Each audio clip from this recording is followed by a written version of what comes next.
Hello friends, എല്ലാവർക്കും super കൺമണിയുടെ latest episode റിവ്യൂയിലേക്ക് സ്വാഗതം. അങ്ങനെ കൃഷി മൂളിപ്പാട്ടൊക്കെ പാടിയിട്ട് വളരെ സന്തോഷത്തോടുകൂടി അലിഗയിലേക്ക് പോവാൻ വേണ്ടി നിൽക്കുകയാണ്. ഇത് കാണുന്ന സുജാതയ്ക്കും സാഗറിനും ഇവൻ ഓഫീസിലേക്ക് തന്നെയാണോ പോകുന്നത് എന്ന സംശയം തോന്നുന്നു. കൃഷിനോട് സുജാത ചോദിക്കുന്നുണ്ട്, ഓഫീസിലാണെങ്കിൽ നീ ധൃതി പിടിച്ച് പോവാറാണ് പതിവ്, ഇതിപ്പോൾ എന്താ മൂളിപ്പാട്ടൊക്കെ പാടിയിട്ട് പോകുന്നത് എന്ന് ചോദിക്കുന്നുണ്ട്. അപ്പോൾ കൃഷി സുജാതയോട് പറയുകയാണ്, ജീവിതമാകുമ്പോൾ കുറച്ച് പാട്ടും ചിരിയൊക്കെ വേണ്ടേ അമ്മയെന്ന്. അപ്പോൾ സാഗർ കൃഷിനോട് ചോദിക്കുകയാണ്, അല്ല നീ ഞങ്ങളോട് എന്തോ ഞെട്ടിപ്പിക്കുന്ന കാര്യം പറയാനുണ്ടെന്ന് പറഞ്ഞില്ലേ, ഇനിയിപ്പോൾ അതിൻ്റെ വല്ല കാര്യത്തിനും വേണ്ടിയിട്ടാണോ നീ പോകുന്നത് എന്ന് ചോദിക്കുന്നുണ്ട്. എന്നാൽ കൃഷി പറയാൻ മടിച്ചുകൊണ്ട് അതൊന്നുമില്ല എന്ന് പറഞ്ഞിട്ട് കൃഷി ഓഫീസിലേക്ക് പോവുകയാണ്. ഇതെല്ലാം കണ്ടുകൊണ്ട് നിൽക്കുകയാണ് ആൻറ്റിയമ്മ. കൃഷി തൻ്റെ അച്ഛനോടും അമ്മയോടും എല്ലാ കാര്യങ്ങളും തുറന്നു പറയണോ എന്ന ഭയത്താൽ നിൽക്കുകയാണ് ആൻറ്റിയമ്മ. എന്നാൽ കൃഷി ഒന്നും പറയാതെ പോകുന്നതോടെ ആൻറ്റിയമ്മയ്ക്ക് ആശ്വാസമാവുന്നു. അതിനുശേഷം കൃഷി കാർ എടുക്കാൻ പോകുന്ന സമയത്താണ് അവിടേക്ക് ലാലി വരുന്നത്. ലാലിയെ കണ്ട ഉടനെ തന്നെ കൃഷി ചോദിക്കുന്നുണ്ട് ആരാ എന്ന്. അപ്പൊ ലാലി പറയുകയാണ്, ഞാൻ സുജാതയുടെ ഒരു ഫ്രണ്ടാണ്, സുജാത ഇല്ലേ ഇവിടെ എന്ന് ചോദിക്കുന്നുണ്ട്. അപ്പോൾ കൃഷി പറയുന്നുണ്ട്, ഉണ്ട്, ഉള്ളിലുണ്ടെന്ന് പറയുന്നു. ശരി, ഞാനൊന്ന് സുജാതയെ കാണട്ടെ എന്ന് പറഞ്ഞിട്ട് ലാലി അകത്തേക്ക് പോവുകയാണ്. അതിനുശേഷം സാഗർ സുജാതയോട് പറയുകയാണ്, എനിക്ക് നല്ലോണം വിശക്കുന്നുണ്ട്, നീ എന്തെങ്കിലും ഫുഡ് എടുക്കുക എന്ന് പറഞ്ഞിട്ട് അവർ കഴിക്കാൻ പോകുന്ന സമയത്താണ് അവിടേക്ക് ലാലി എത്തുന്നത്. ലാലിയെ കണ്ട ഉടനെ തന്നെ സുജാതയ്ക്ക് മനസ്സിലാവുന്നുണ്ട്. എന്നാൽ സാഗറിന് ആരാണെന്നുള്ളൊരു സംശയം വരികയാണ്.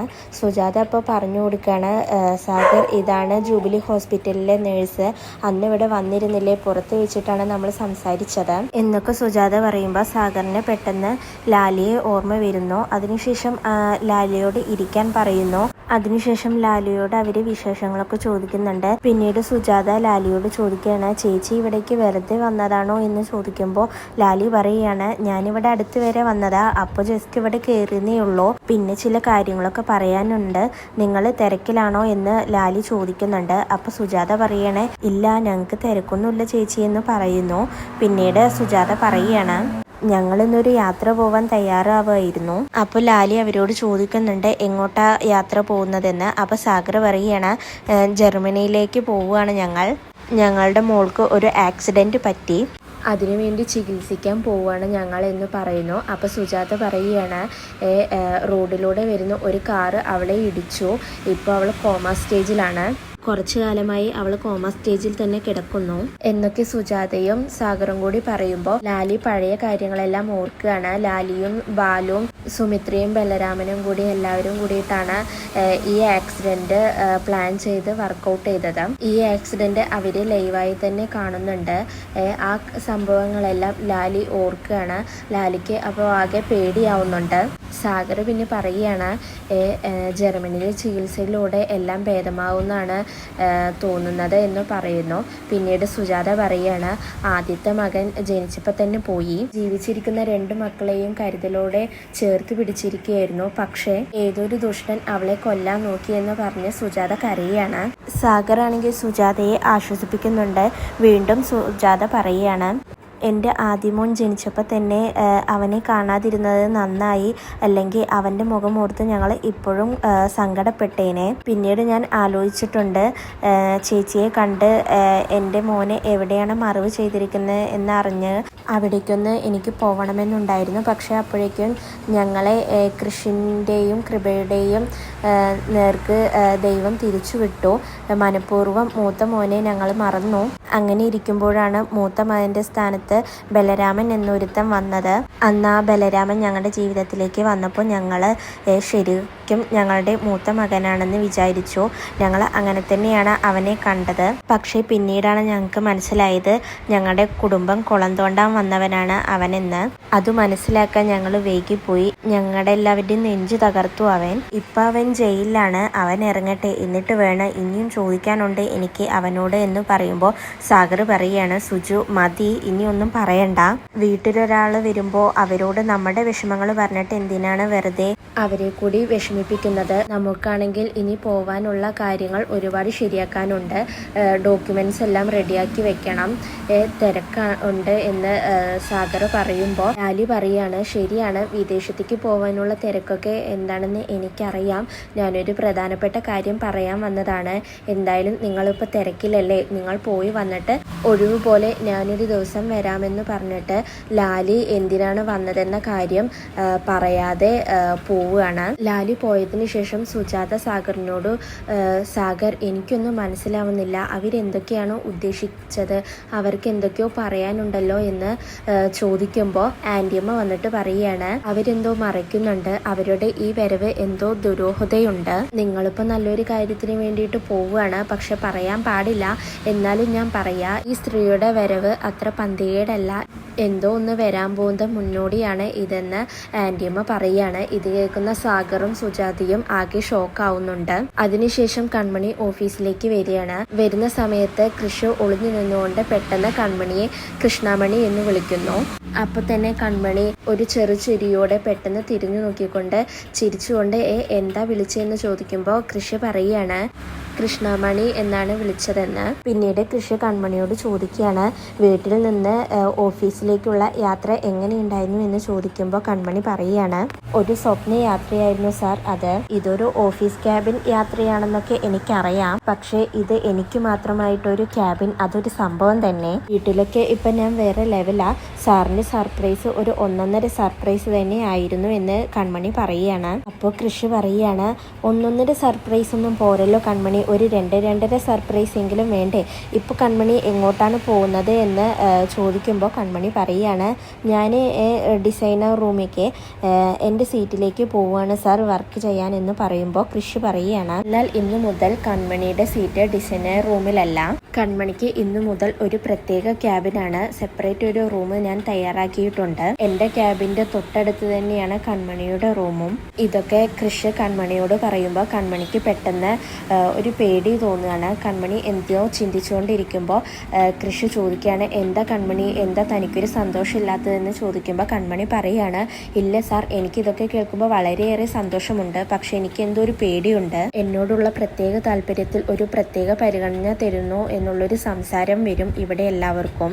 അത് സാറിനും സ്ഥാപനത്തിനും നല്ലതായിരിക്കില്ല സാർ എന്ന് കൺമണി പറയുമ്പോൾ കൃഷി പറയാണ്, കൺമണിക്ക് തരുന്ന പ്രത്യേക പരിഗണനയല്ല, ഒരു ചീഫ് ഡിസൈനറിന് വേണ്ട ഫെസിലിറ്റീസ് ആണ് ഞാൻ തരുന്നത്. ഞങ്ങളുടെ സ്ഥാപനത്തിൽ ഒരു ഉയർന്ന സ്റ്റാഫിന് ഇങ്ങനെയൊരു രീതിയിൽ തന്നെയാണ് ഫെസിലിറ്റീസ് കൊടുക്കേണ്ടത്. ഇങ്ങനെയൊന്നും ചെയ്തില്ലെങ്കിലാണ് എനിക്കും എൻ്റെ സ്ഥാപനത്തിനും അതിൻ്റെ മോശപ്പേരുണ്ടാവുന്നത് എന്ന് കൃഷി പറയുമ്പോൾ കൺമണി ചിരിച്ചുകൊണ്ട് പറയുകയാണ്, സാറിനോടൊന്നും പറഞ്ഞു ജയിക്കാൻ പറ്റില്ലല്ലോ എന്ന്. അപ്പോൾ കൃഷി പറയാണ്, എന്നോട് നിനക്കല്ല, എനിക്ക് നിന്നോടാണ് പറഞ്ഞു ജയിക്കാൻ പറ്റാത്തത്.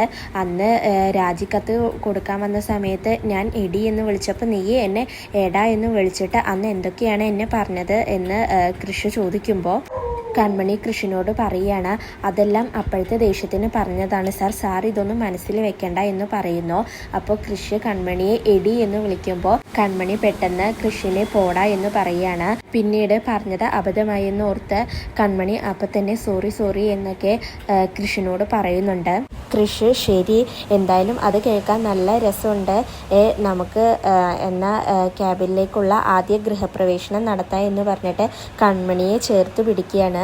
അപ്പോൾ കൺമണി പറയാണ്, എന്താ സാർ ഇത് ഓഫീസാണ്, നമ്മുടെ വീടല്ല എന്ന് പറയുമ്പോൾ കൃഷി പറയാണ്, എനിക്ക് എൻ്റെ ഓഫീസ് വീട് തന്നെയാണ് എന്ന് പറഞ്ഞിട്ട് കൺമണിയും ചേർത്ത് പിടിച്ചുകൊണ്ട് ക്യാബിനിലേക്ക് കൊണ്ടുപോവുകയാണ്. ക്യാബിനിൽ കൊണ്ടുപോയിട്ട് കൃഷി കൺമണിയുടെ സീറ്റിൽ ഇരുത്തുന്നു. കൺമണി ശ്രീനിവാസൻ എന്നെഴുതിയ ഒരു നെയിം ബോർഡൊക്കെ കൃഷി അവിടെ തയ്യാറാക്കിയിട്ടുണ്ട്. കൺമണി അപ്പോൾ കൃഷിനോട് ചോദിക്കുകയാണ്, എന്താ സാർ ഇതൊക്കെ എന്ന് ചോദിക്കുമ്പോൾ കൃഷി പറയാണ്, ഇനി മുതൽ ഇത് എൻ്റെ മാത്രം അലികയല്ല, നമ്മുടെ അലികയാണ്, നമ്മൾ ഒരുമിച്ച് വേണം ഇത് കൂടുതൽ ഉയരങ്ങളിൽ എത്തിക്കാൻ എന്നൊക്കെ പറയുമ്പോൾ കൺമണിക്ക് ആകപ്പാടെ ഒരു സന്തോഷമുണ്ട്. അതിനുശേഷം ബെസ്റ്റ് വിഷസ് എന്ന് പറഞ്ഞിട്ട് കൃഷിന്റെ ക്യാബിനിലേക്ക് പോവുകയാണ്. കൃഷിന്റെ ക്യാബിനിൽ പോയി ഇരുന്നു കൊണ്ട് കൺമണിയെ നോക്കുകയാണ്. കൃഷിനെ കാണുന്ന വിധത്തിലാണ് കൺമണിയുടെ റൂമും അറേഞ്ച് ചെയ്തിരിക്കുന്നത്. കൺമണിയെ നോക്കിയിരിക്കുന്ന സമയത്ത് പെട്ടെന്ന് തന്നെ കൃഷി ലാൻഡ് ഫോണിൽ നിന്നും കൺമണിയെ വിളിക്കുകയാണ്. ഫോൺ റിങ് ചെയ്യുന്നത് കേട്ടിട്ട് കൺമണിയെ കൃഷിനെ നോക്കുമ്പോൾ കൃഷി പറയുകയാണ് ഫോൺ എടുക്കുക എന്ന്. അതിനുശേഷം കൃഷി കൺമണിയോട് ചോദിക്കുകയാണ് ചീഫ് ഡിസൈനർ കൺമണി അല്ലേന്ന്. അപ്പോൾ കൺമണി പറയണ അല്ല, എൻ്റെ പേര് മാറ്റി ഇപ്പോൾ ഞാൻ കൃഷ്ണമണിയാണെന്ന് പറയുന്നു. എന്നിട്ട് ഇതാരാ സംസാരിക്കുന്നത് എന്ന് കൺമണി ചോദിക്കുമ്പോൾ കൃഷി പറയുകയാണ് ഈ പേരിട്ട ആൾ തന്നെയാണ് സംസാരിക്കുന്നതെന്ന് പറയുന്നു. അപ്പോൾ കൺമണി പറയുകയാണ് എന്തായാലും പേരിടാൻ മിടുക്കനാണെന്ന് പറയുമ്പോൾ കൃഷി പറയുകയാണ് ഞാൻ കുറച്ച് പേരുകൾ കൂടി റെഡിയാക്കിയിട്ടുണ്ടെന്ന് പറയുമ്പോൾ കൺമണി പറയുകയാണ് എനിക്ക് കൃഷ്ണമണി മതി, അതാണ് എനിക്ക് ഇഷ്ടമെന്ന് പറയുമ്പോൾ കൃഷി പറയുകയാണ് ആ പേരൊന്നും നിനക്കുള്ളതല്ല പെണ്ണെ, നമ്മുടെ പിള്ളേർക്കുള്ളതാ എന്ന് പറയുമ്പോൾ കൺമണി നാണത്തോടെ ചിരിച്ചുകൊണ്ട് പറയുകയാണോ ഒറ്റ ഇടി വെച്ച് തന്നാലുണ്ടല്ലോ എന്ന്. ഇത് കേൾക്കുന്ന കൃഷി ചിരിച്ചുകൊണ്ടിരിക്കുകയാണ്. അതിനുശേഷം അവർ രണ്ടുപേരും ഒരുപാട് നേരം ഫോണിലൂടെ സംസാരിക്കുന്നുണ്ട്. പിന്നീട് ലാലി സാഗറിൻ്റെ വീട്ടിൽ നിന്നും ഇറങ്ങുന്ന സമയത്ത് സുമിത്ര വിളിക്കുകയാണ്. ലാലി നീ ബലരാമനാണ് സാഗറിൻ്റെ മകനെന്ന് സത്യം പറഞ്ഞോ എന്ന് ചോദിക്കുമ്പോൾ ലാലി പറയുകയാണ് അവരെങ്ങോട്ടോ പോകാനുള്ള തിരക്കിലാണ്, അതുകൊണ്ട് ഞാനൊന്നും പറഞ്ഞില്ല. അവർ പോയി വന്നു കഴിഞ്ഞിട്ട് സമാധാനപരമായി പറയാമെന്ന് വിചാരിച്ചു എന്ന് പറയുമ്പോൾ സുമിത്രയ്ക്കും ബാലുവിനും ദേഷ്യം വരികയാണ്. എന്നിട്ട് സുമിത്ര ലാലിയോട് പറയുകയാണ് നിനക്ക് എത്ര ക്യാഷാണ് ഞങ്ങൾ തന്നത്, ഇതെല്ലാം തന്നത് ഈ കാര്യം നിന്നോട് അവിടെ പോയി പറയാൻ വേണ്ടിയിട്ടാണ് എന്ന് പറയുമ്പോൾ ലാലി പറയാണ് അവർ ജർമ്മനിയിലേക്ക് കൃപമോളെ ചികിത്സിക്കാൻ പോവുകയാണ് എന്ന് പറയുമ്പോൾ സുമിത്ര പറയുകയാണ് ഒരു വെടിക്ക് 2 പക്ഷി എന്ന രീതിയിലാണ് ഞാൻ നിന്നെ അവിടേക്ക് പറഞ്ഞയച്ചത്. സാഗറിനോട് ഈ കാര്യങ്ങളെല്ലാം പറയുമ്പോൾ അവർ ആകെ തകരും. അതോടുകൂടി കൃപയെ ചികിത്സിക്കാൻ കൊണ്ടുപോകുന്നതും അവർ വേണ്ടെന്ന് വെക്കും. ഇതിനു വേണ്ടിയിട്ടാണ് ഞാൻ നിന്നെ പറഞ്ഞ് അയച്ചത്. എന്നിട്ട് ഒന്നും പറയാതെ നീ ഇങ്ങോട്ട് വരുന്നോ, ഇനി എൻ്റെ മുന്നിലേക്ക് വന്നു പോകരുത് എന്ന് പറഞ്ഞ് സുമിത്ര ദേഷ്യം വന്നുകൊണ്ട് ഫോൺ കട്ട് ചെയ്യുന്നു. അതിനുശേഷം സുമിത്ര ബാലുവിനോട് പറയുകയാണ് സാഗർ മോളെയും കൊണ്ട് ജർമ്മനിയിലേക്ക് പോവുകയാണ്, അതെന്തായാലും നടക്കാൻ പാടില്ല, സാഗറും സുജാതയും ഇവിടെ തന്നെ വേണം. അങ്ങനെ ഇപ്പോൾ അവരവരുടെ മോളെ രക്ഷപ്പെടുത്തേണ്ട, സാഗർ ഇവിടെ തന്നെ വേണം. അതിന് ഒരേ ഒരു വഴിയുള്ളൂ അഡ്വക്കേറ്റ് ഷൺമുഖദാസ് എന്ന് പറയുന്ന സമയത്ത് അവിടേക്ക് പെട്ടെന്ന് ഭാഗ്യശ്രീ വരികയാണ്. ഭാഗ്യശ്രീ സുമിത്രയോട് ചോദിക്കുകയാണ് എന്താ അഡ്വക്കേറ്റ് ഷൺമുഖദാസോ, അദ്ദേഹത്തിന് എന്തിനാണ് ഇപ്പം നിങ്ങൾ ഇങ്ങോട്ട് കൊണ്ടുവരുന്നത് എന്ന് ചോദിക്കുകയാണ്. അപ്പോൾ സുമിത്ര പറയുകയാണ് ഞങ്ങളുടെ മോള് ഞങ്ങളുടെ കൂടെ ഇല്ലല്ലോ, അപ്പോൾ പിന്നെ ഞങ്ങൾ അയാളെ തന്നെ ഇങ്ങോട്ട് വിളിച്ചു വരുത്തുമെന്ന് പറയുകയാണ്. അപ്പോൾ ഭാഗ്യശ്രീ പറയുകയാണ് അതെന്തായാലും നടക്കില്ല, അയാളൊരു വക്കീലല്ല, ഒരു ക്രിമിനലാണ്. ഷൺമുഖദാസ് വിചാരിച്ചാലൊന്നും എൻ്റെ ഏട്ടനെ പുറത്തിറക്കാൻ കഴിയില്ല, അതിന് ഒരേ ഒരാൾ തന്നെ വിചാരിക്കണം, ക്രിഷ് സാഗർ. അവർ കൊടുത്ത കേസ് പിൻവലിച്ചാൽ മാത്രമേ ഏട്ടനെ ജയിലിൽ നിന്ന് പുറത്തു കൊണ്ടുവരാൻ സാധിക്കൂ എന്ന് പറയുമ്പോൾ സുമിത്ര പറയുകയാണ് അത് നമുക്ക് എന്താ നോക്കാമെന്ന് പറയുമ്പോൾ ഭാഗ്യശ്രീ പറയുകയാണ് ഞാൻ എൻ്റെ അമ്മ ഇനിയെങ്കിലും നന്നാവുമെന്ന് കരുതി, പക്ഷേ എൻ്റെ അമ്മ ഒരു കാലത്തും നന്നാവാൻ പോകുന്നില്ല എന്ന് പറഞ്ഞിട്ട് ഭാഗ്യശ്രീ പുറത്തേക്ക് പോവുകയാണ്. പിന്നീട് അലിഗയിലേക്ക് മാനസ വരികയാണ്. മാനസ ഓഫീസിലേക്ക് എത്തിയതും സ്റ്റാഫുകളോട് ചോദിക്കുകയാണ് അവൾ എവിടെയെന്ന്. അപ്പോൾ സ്റ്റാഫുകൾ പറയുകയാണ് ഗുഡ് മോർണിംഗ് മാഡം, ആരെയാ മാഡം അന്വേഷിക്കുന്നത്, ഞങ്ങൾക്ക് മനസ്സിലായില്ല എന്ന് പറയുമ്പോൾ മാനസ പറയുകയാണ് കൺമണി അവൾ എവിടെയെന്ന് ചോദിക്കുമ്പോൾ സ്റ്റാഫ് പറയുകയാണ് അവൾ ക്യാബിനിലുണ്ട് മാഡം എന്ന് പറയുമ്പോൾ മാനസ ചോദിക്കുകയാണ് രാവിലെ തന്നെ അവൾ MD കാണാൻ പോയോ എന്ന് ചോദിക്കുമ്പോൾ വേറൊരു സ്റ്റാഫ് പറയാണ് MDയുടെ ക്യാബിനിലല്ല മാഡം, കൺമണിയുടെ ക്യാബിനിലേക്കാണ് പോയത് എന്ന് പറയുമ്പോൾ മാനസയ്ക്ക് ഒന്നും പിടികിട്ടാതെ മനസ്സിലായില്ല എന്താ പറഞ്ഞത്, കൺമണിയുടെ ക്യാബിനോ എന്ന് ചോദിക്കുമ്പോൾ വേറൊരു സ്റ്റാഫ് പറയണ അതെ മാഡം, ഇന്നു മുതൽ ക്രിഷ് സാറ് കൺമണിക്ക് പുതിയൊരു ക്യാബിൻ അലോട്ട് ചെയ്തു. ഇത് കേൾക്കുന്ന മാനസയ്ക്ക് ആകെ ദേഷ്യം വരുന്നുണ്ട്. മാനസ പറയുകയാണ് GM അറിയാതെ സീറ്റ് മാറ്റിയേ, കൺമണി എവിടെ, അവളെ വിളിക്ക്, എന്നെ വന്ന് കാണാൻ എന്ന് പറയുന്നു. അതിനുശേഷം ഒരു സ്റ്റാഫ് കൺമണിയെ വിളിക്കുകയാണ്. കൺമണി വർക്ക് ചെയ്തിരിക്കുമ്പോൾ ആണ് കോൾ വരുന്നത്. പെട്ടെന്ന് തന്നെ കൺമണി കോൾ എടുത്തിട്ട് എന്താ എന്ന് ചോദിക്കുന്നു. സ്റ്റാഫ് ഉടനെ തന്നെ മാനസ മേഡത്തെ കാണാൻ വരണമെന്ന് പറയുമ്പോൾ കൺമണി ഓക്കെ ശരി ഞാൻ ഇപ്പം തന്നെ വരാമെന്ന് പറഞ്ഞിട്ട് കൺമണിയുടെ ക്യാബിൻ്റെ പുറത്തേക്ക് മാനസയെ കാണാൻ വേണ്ടിയിട്ട് വരികയാണ്. കൺമണി ക്യാബിൻ്റെ പുറത്തേക്ക് പോകുന്നത് കൃഷി കാണുന്നുണ്ട്. കൃഷിന് അപ്പോൾ തന്നെ എന്തോ ഒരു പ്രശ്നമുണ്ടെന്ന് മനസ്സിലാവുന്നു. അതിനുശേഷം കൺമണി മാനസയെ കാണാൻ വരുന്നു. മാനസയോട് എന്താ മേഡം എന്ന് ചോദിക്കുന്നു. അപ്പോൾ മാനസ പറയുകയാണ്, നീ ആരാന്ന നിന്റെ വിചാരം എന്ന് ചോദിക്കുമ്പോൾ മാനസ തിരിച്ചു ചോദിക്കുകയാണ്, എന്താ മേഡം എന്താ പ്രശ്നമെന്ന് ചോദിക്കുമ്പോൾ മാനസ പറയുകയാണ്, മനസ്സിലായില്ല അല്ലേ, എന്താ ക്യാബിനിലിരുന്നാൽ മാത്രമാണോ നിനക്ക് വർക്ക് വരുന്നത്? ഇവിടെ സീറ്റായാലും ക്യാബിനായാലും അലോട്ട് ചെയ്യുന്നത് ഞാനാണ്, ഈ GM. നിനക്കാരാ ക്യാബിൻ തന്നത് എന്ന് മാനസ കൺമണിയോട് ചോദിക്കുമ്പോൾ കൺമണി പറയാണ്, ക്രിഷ് സാറാണ് എനിക്ക് ക്യാബിൻ അലോട്ട് ചെയ്തത് എന്ന് പറയുന്നു. ഇത് കേൾക്കുന്ന മാനസ പറയുകയാണ്, ക്രിഷ് സാറോ? MD അങ്ങനെ പറയടി.